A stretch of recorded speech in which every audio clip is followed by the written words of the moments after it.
Drama serial दरार की episode 32 में दिखाया जाता है इरहा पे जब शहीर और सजल की हकीकत खुलती है तो वो बहुत ज्यादा रोती है और वो सारी बातें याद करती है और फिर उसको समझ आती है कि किस तरह उसकी नजरों के सामने ही सब कुछ होता रहा, लेकिन वो शहीर और सजल की मोहब्बत में सब कुछ इग्नोर करती रही और यही सोचती रही कि ये सब मेरा वहम है। लेकिन उसकी नाक के नीचे ही किस तरह का घिनौना खेल खेला जा रहा था, ये जब उसको पता चलता है तो वो अंदर से बिल्कुल टूट जाती है और बहुत रोती है। लेकिन फिर एकदम उसको ख्याल आता है कि रोने धोने का कोई फायदा नहीं, मुझे कुछ करना होगा और वो फैसला करती है कि अगर मुझे अपनी और अपनी बेटी की भलाई ज्यादा अजीज है तो मुझे सजल को इस घर से निकालना ही होगा। सजल टीवी लाउंज में बैठकर एंजॉय कर रही होती है, मजे से मैगजीन पढ़ रही होती है और रिलैक्स कर रही होती है, लेकिन एकदम से इरहा वहां पर आ जाती है। सजल हैरान होती है कि इरहा इस वक्त मेरे पास क्यों आई है और वो कहती है कि इरहा तुम्हें कोई काम था तो मुझे बताती, मैं खुद आ जाती, तुम क्यों यहाँ पर आई हो।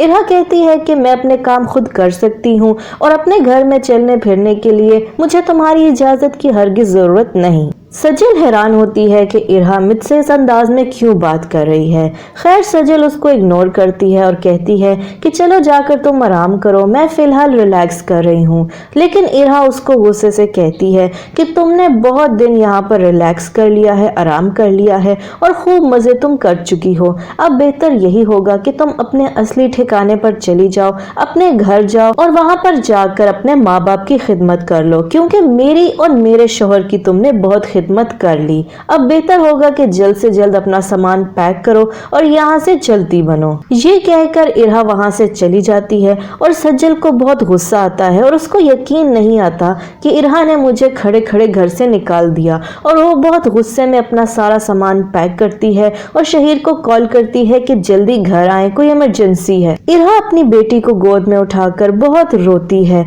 और सोचती है कि ये मेरे साथ बैठे बिठाए क्या हो गया। मैं तो अपने आप को दुनिया की सबसे खुशकिस्मत औरत समझती थी, लेकिन मैं तो बहुत बदकिस्मत निकली क्योंकि मेरे सबसे करीबी रिश्तों ने ही मेरे साथ इतना बड़ा धोखा किया।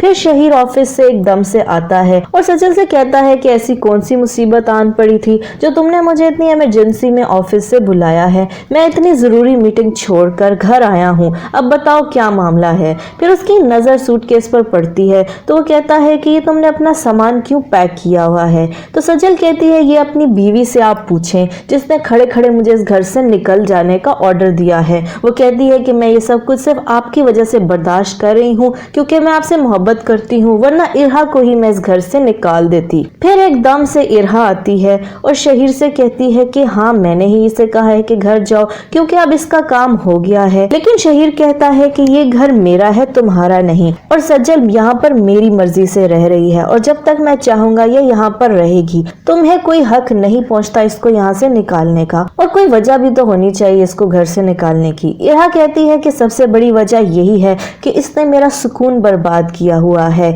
अगर इसको इस घर में इसलिए लाया गया था कि मेरी तबीयत सही रहे और ये मेरी देखभाल करे, तो मैं आपको जब अपने मुंह से कह रही हूँ कि इसके इस घर में होने से मेरी तबीयत और खराब ही होगी, तो फिर बेहतर यही है कि ये चली जाए। लेकिन शहीर कहता है कि ये कहीं नहीं जाएगी। तो इरहा कहती है कि इसका मतलब यही है कि ये मेरे हक पे डाका नहीं डाल रही थी, बल्कि आपने ही इसको कहा था कि हम मिलकर इरहा के हक पे डाका डालते हैं। और फिर वो सजल की बाली निकाल कर दिखाती है और कहती है कि ये मुझे आपके कपड़ों से मिली है और अब आप लोगों का सारा खेल बेनकाब हो चुका है। फिर इरहा सजल से कहती है कि तुम्हें शर्म नहीं आई अपनी बहन का घर बर्बाद करते हुए, मेरा घर तुमने क्यों उजाड़ा। सजल कहती है कि ज्यादा मासूम बनने की जरूरत नहीं है, अगर तुम इतनी ही अच्छी थी और इतनी मोहब्बत करती थी अपने शोहर से तो तुम्हारी मोहब्बत इसको मेरी तरफ आने से रोक क्यों ना सकी। जरूर तुम्हारे ही अंदर कोई खोट था जो तुम्हारा शोहर मेरी तरफ माइल हुआ। इरहा कहती है कि मुझे पता था कि तुम मेरे साथ ऐसा ही करोगी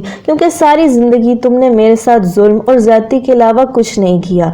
तुमसे तो मुझे यही उम्मीद थी, लेकिन अपने शोहर से तो मुझे ये उम्मीद नहीं थी। और वो शहीर से कहती है कि ये आपने क्या किया है, इसमें सजल का कसूर नहीं बल्कि असल कसूरवार आप ही हैं। शहीर कहता है कि अब जब तुम्हें सब कुछ पता चल ही गया है तो जैसे चल रहा है वैसे चलने दो, सब कुछ वैसे ही होगा जैसे होता रहा है। तुम भी इसी घर में रहोगी और सजल भी, और मैं तुम दोनों के साथ इंसाफ करूंगा। इरहा कहती है कि अपनी बकवास बंद करो और जो किया है उसको दुरुस्त करो, सजल को भी यहाँ से निकालो और मुझे और अपनी बेटी को सारे हुकूक दो। और वो कहती है कि अभी और इसी वक्त फैसला करो कि इस घर में कौन रहेगा, मैं या सजल। शहीर कहता है कि तुम बात को बिला वजह बढ़ा रही हो, लेकिन इरहा गुस्से से वहां से चली जाती है। फिर शहीर उसके कमरे में आता है और उसे कहता है कि देखो तुम छोटी सी बात का बतंगड़ बना रही हो, मैंने तुम्हें क्या कुछ नहीं दिया, घर गाड़ी पैसा सब कुछ तुम्हें दिया है, यहाँ तक कि तुम्हारे सारे हुकूक भी पूरे किए हैं और आइंदा भी पूरे करूंगा।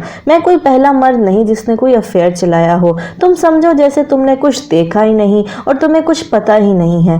देखना जैसे हमारी जिंदगी पहले अच्छी चल रही थी वैसे ही चलती रहेगी, तुम भी खुश रहोगी और मैं भी। लेकिन इरहा कहती है कि आप क्या घटिया बातें कर रहे हैं मेरे साथ, जो मैंने देखा उसको मैं अनदेखा कैसे कर सकती हूँ। मुझे आपसे दौलत नहीं चाहिए बल्कि आपकी मोहब्बत चाहिए, मुझे आपका एतबार चाहिए, मुझे आप पूरे के पूरे चाहिए। लेकिन शहीर गुस्से से कहता है कि गलती मेरी ही थी जो मैंने सड़क की धूल को उठा के सर पे बिठा दिया। तुम्हारी तो औकात ही नहीं थी कि तुम मेरी बीवी बनती, तुम्हें अपनी सोच से ज्यादा मिल गया इसलिए ज्यादा नखरे कर रही हो। तुम्हारी अपनी कोई वैल्यू नहीं, अगर तुम्हारे पास मेरा नाम ना हो तो तुम्हारी कोई औकात नहीं रहेगी। और वो गुस्से से ये सब कहकर चला जाता है। फिर सजल वहां आती है और इरहा से कहती है कि अपनी औकात देख ली, शहीर की नजर में तुम कुछ भी नहीं हो, सिर्फ उसके बच्चे की माँ हो, तुम्हारी औकात कुछ भी नहीं। मैं शहीर के दिल पर राज करती हूँ और हमेशा करती रहूंगी, इसलिए बेहतर यही होगा कि अपना मुंह बंद कर लो और ये शो करो जैसे तुम्हें कुछ पता ही नहीं। और अगर अपनी भलाई चाहती हो तो मेरा एक मशवरा मानो, इस रिश्ते को ना तोड़ना और इसी घर में रहना, इस घर में किसी काट कुबाड़ की तरह पड़ी रहना ताकि तुम जमाने की धूल से बची रहो। और ये कहकर सजल वहां से चली जाती है और इरहा बहुत रोती है कि ये बैठे बिठाए मेरे साथ क्या हो गया।